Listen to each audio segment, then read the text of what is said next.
God does not just judge us after birth. The judgment is open until you are finished with what God wants you to finish.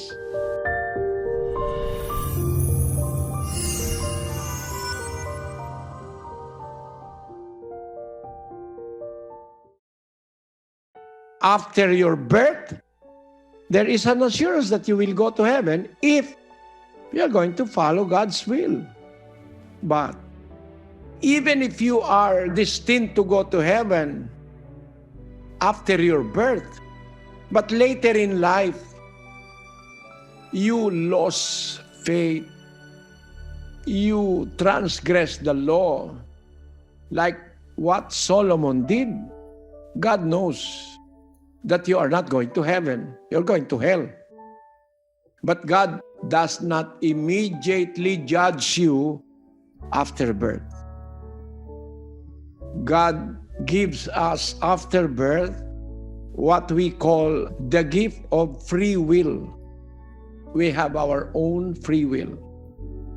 Our free will that we can use in doing what is good, in obeying God, or we can use our own free will to do things that are untoward in the sight of God.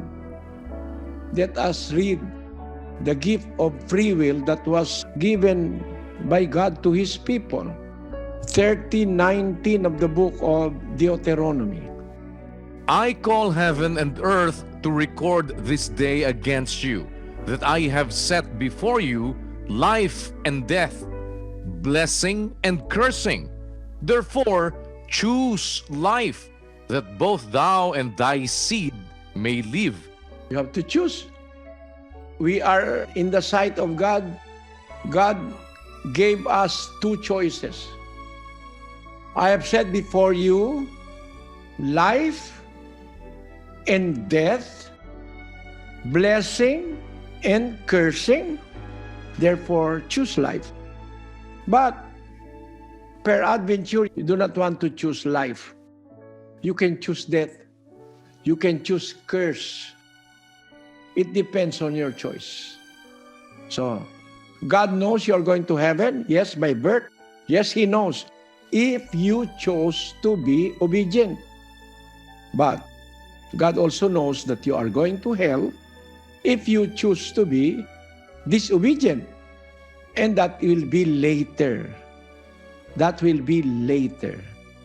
God is watching us until the end of our earthly life on earth for us to be counted worthy or not. Until the end of our earthly life, we have to be careful. Why?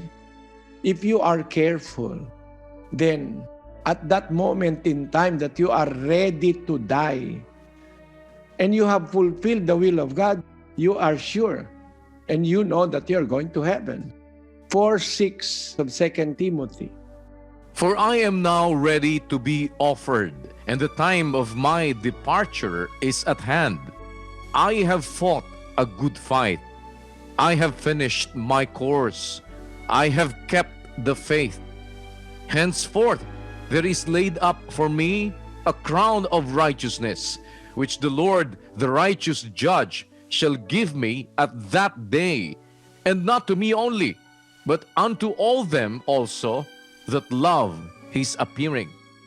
This verse proves to us the lies they are masquerading and saying with pride and with boastfulness. They say, oh, we are already saved. Now we can say that we are already saved. The Apostle Paul did not claim that. He just claimed salvation. He just confessed to the brethren that he is going to be saved after he finished his course, because there might be accident along the way, like the accident that happened to King Solomon. Although he was destined by God to be a great king, by his own free will, he chose to disobey God. That's why When the Apostle Paul was about to die, I am now ready to be offered. The time of my death or departure is at hand. I have fought a good fight. I have finished my course. I have kept the faith.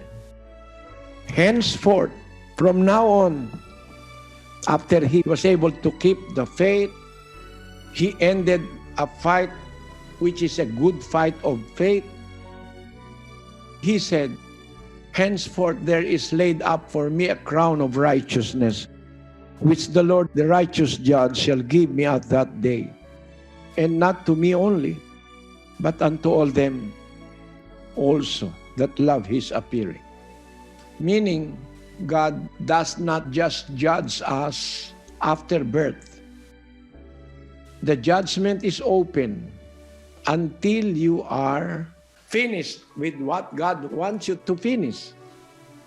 But if you are going to draw back, you will surrender in the fight against the enemy of God. You will succumb to the power of Satan.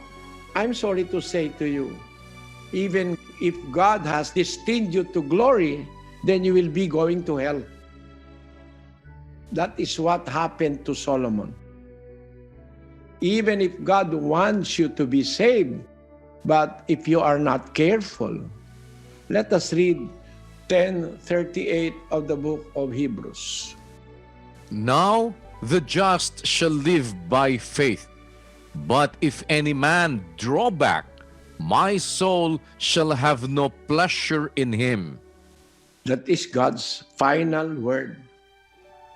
The just, the man of God, shall live by faith unto the end. But if any man draw back, my soul shall have no pleasure in him.